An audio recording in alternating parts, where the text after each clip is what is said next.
Partiamo dall'impasto. Nel mixer verso la mollica di pane raffermo. Aziono le lame e ottengo delle bricioline.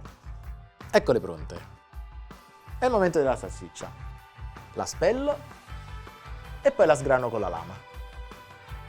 La metto in una ciotola e aggiungo la carne trita. Profumo con l'origano, una grattugiata di noce moscata, prezzemolo tritato e aggiungo ancora parmigiano grattugiato, le briciole tritate, un bell'uovo e infine sale e pepe. E vai che si impasta a mano! Ci vorrà qualche minuto per amalgamare bene il tutto. E ora possiamo formare le polpette. Prelevo una porzione di 20 grammi circa e ottengo una pallina di questa dimensione qui.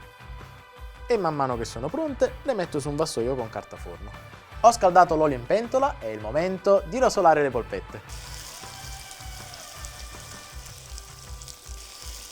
Mescolo delicatamente per farle dorare su tutti i lati.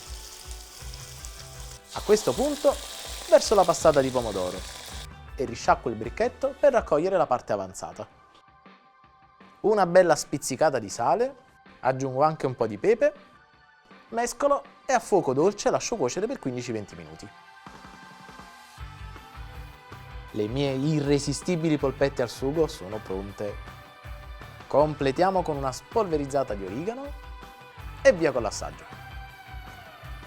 Mamma mia come sono buone!